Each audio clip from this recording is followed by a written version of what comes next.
আমাদের মনে অনেক সময় প্রশ্ন থাকে, ঘি খাওয়া কি সত্যিই ভালো নাকি ক্ষতিকর? গরুর দুধের শর্ত সবসময় পাওয়া যায় না, তাহলে কিভাবে বানাবো আমরা ঘি? তো চলুন আজকের আপনাদের সবটা বলবো, কিভাবে ঘি বানাবেন আর ঘি খাওয়া ভালো না খারাপ সবটা বলবো। চলুন। 1 চামচ ঘিতে আছে ভিটামিন এ, ডি, ই, কে। হজম শক্তি বাড়ায়, এনার্জি দেয়, স্কিন গ্লো করে, আর সর্দি কাশিতেও 1 চামচ ঘি খুব কাজ দেয়। অল্প পরিমাণে ঘি নিয়মিত যদি খান, শরীরে যে মিনারেলের ঘাটতি হয় সেটা পূরণ করতে সাহায্য করে। ঘিতে অ্যান্টিঅক্সিডেন্ট থাকার জন্য এটা রোগ প্রতিরোধ ক্ষমতাও কিন্তু বাড়ায়। ঘিতে বুটেরিক অ্যাসিড আছে, যেটা দ্রুত হজম শক্তিতে সাহায্য করে। ঘি খেলে কিন্তু দেহের তাপমাত্রা বাড়ে। তবে এটা অবশ্যই মনে রাখবেন যে দিনে 1 থেকে 2 চামচের বেশি ঘি কখনোই খাবেন না। ঘিতে ভালো চর্বি আছে, ভালো কোলেস্টেরলও আছে, কিন্তু বেশি খেলে কিন্তু হার্টের প্রবলেম হতে পারে। পরিমাণ মতো ঘি খেলে সেটা হচ্ছে ওষুধ, আর বেশি খেলে কি হয়? বিষ। এটা যে কোনো জিনিসই, শুধু ঘি কেন।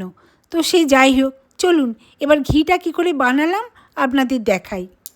আমি এখানে গরুর দুধ কোথায় পাবো? তা গরুর দুধ নিয়ে এসে সেখান থেকে মাটা তুলে বা সর তুলে জমিয়ে খুব ভালো খাঁটি ঘি হয়। তবে আমি তা করিনি। আমি এখানে একদম আনসল্টেড, সল্ট ছাড়া মিল্কি মিষ্টি বলে একটা বাটার পাওয়া যায়, সেই বাটার থেকে আমি ঘিটা বানাচ্ছি। আর এই ঘিয়ের এত সুন্দর সুগন্ধ ভাবতে পারবেন না, আর খেতেও ভীষণ সুন্দর। এটা একদম আনসল্টেড, মানে সল্ট ছাড়া। যাই হোক, দেখবেন আমুল আনসল্টেড পাওয়া যায় বটে, কিন্তু আমি এখানে আমুল নিইনি। আমি মিল্কি মিষ্টির ঘি এটাই নিয়েছি, বাটারটা নিয়েছি। তো বাটারটা কড়াইতে দিয়ে হালকা আঁচে জাল দিতে হবে। হালকা আঁচে, একদম হালকা আঁচে। আমি যেহেতু ইন্ডাকশানে করছি, ইন্ডাকশানটা আমি ধরুন 300-তে রেখেছি। 300-তে রেখে হালকা করে জাল দিতে হবে।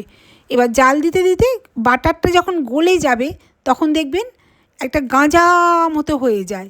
সেই গাঁজা মতো হয়ে যাওয়ার পরে এবার আস্তে আস্তে চামচ দিয়ে হোক বা খুন্তি দিয়ে হোক, যা আপনাদের কাছে আছে তাই দিয়ে আস্তে আস্তে নাড়তে হবে। এটা যদিও হতে একটু টাইম লাগবে, একটু টাইম তো লাগেই।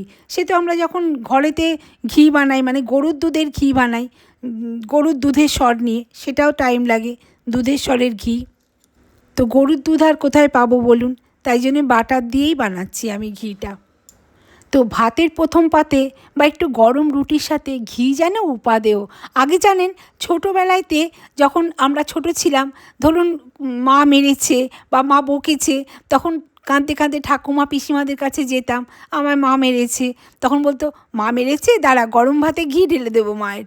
ও মা, গরম ভাতে ঘি যে এত উপকারী আর এত টেস্টি, তখন তো আর বুঝিনি। তখন ভাবতাম বোধহয় ও তাহলে বোধহয় কোনো শাস্তি দেবে। আসলে কিন্তু তা নয়। দেখুন আস্তে আস্তে সেই গাঁজার আস্তরণটা কি সুন্দর মরে মরে যাচ্ছে, ফুটে ফুটে মরে যাচ্ছে। আর ভেতরে কিন্তু একটা অপূর্ব সুন্দর গন্ধ বেরিয়েছে। আর ভেতরে দেখুন, এই দেখুন, পুরো খাঁটি সর্ষের তেলের মতো দারুণ ঘি। কি সুন্দর কালারটা হয়েছে দেখেছেন? একদম হলুদ মতো কালারটা হয়েছে, চকচক চকচক করছে ঘিটা। কি অপূর্ব না হয়েছে! যেন মনে হচ্ছে সেই নলেন গুড় পাওয়া যায় না, সেই গুড়ের মতো কালারটা হয়েছে। দেখুন কি সুন্দর, আর গন্ধে পুরো ঘর ভরে গেছে। এইবারেতে আঁচটাকে একদম ঢিমে তালে করে দিতে হবে, যাতে এই গাঁজাটা পুরো মরে যায়। মরে গিয়ে আসল ঘিয়ের যে চেহারাটা সেটা বেরিয়ে আসবে। তবে এখনও এই গাঁজাটাকে সরিয়ে দেওয়া যায়, কিন্তু আস্তে আস্তে মরে যাক, ব্যাস আমার পুরো ঘি বানানো রেডি। এবার আমি ঘিটা ছেঁকে নেব।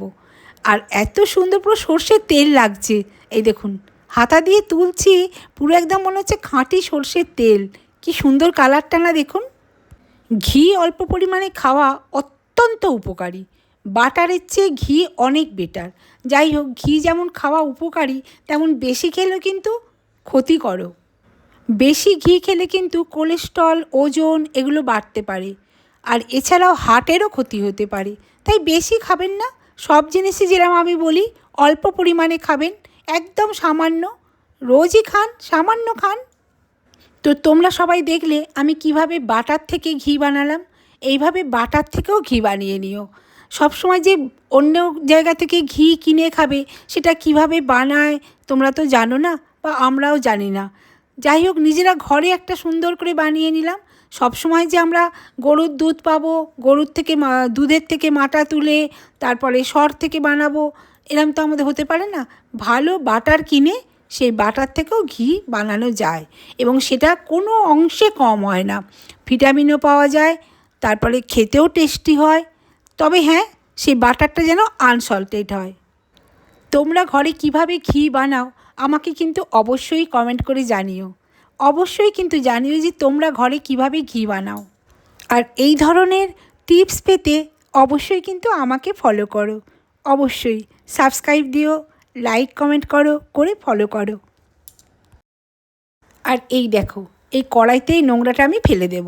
তবে হ্যাঁ, যদি গরুর দুধের এটা বানাতাম তাহলে কিন্তু এটাকে বলা হতো খাকড়ি, যেটা কিন্তু শুধু মুখে মুড়ি দিয়ে বা প্রথম ভাতের সঙ্গে একটু ঘি আর এই খাকড়ি দিয়ে অসাধারণ খেতে লাগে, অসাধারণ। অনেকে তো মুড়ি দিয়ে খায়। সাউথে এই খাকড়িটাকে কী যেন একটা বলে, আমি প্লিজ কিছু মনে করো না, আমি ভুলে গেছি। তো এইটা কিন্তু ওরা খুব খায়, প্রথম পাতে ভাতের সাথে দেয়, কিনতেও পাওয়া যায় এখানে। তো যাই হোক, আমার ঘি বানানো রেডি।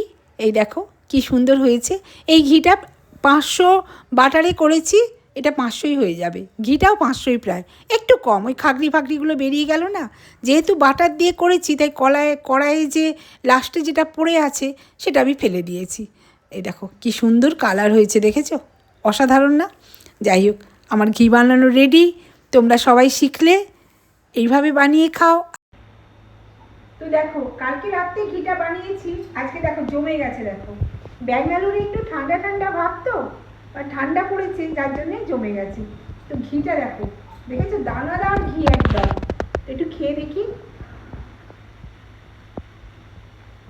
সত্যি ভীষণ সুন্দর। ভাত দিয়ে বা রুটি দিয়ে খাওয়া উচিত। আমি এটা আহা, এত সুন্দর গন্ধ, আর শুধুও খাওয়া যায়। তোমরাও কিন্তু এইভাবে বানিয়ে খেও, খুব ভালো লাগবে। টাটা।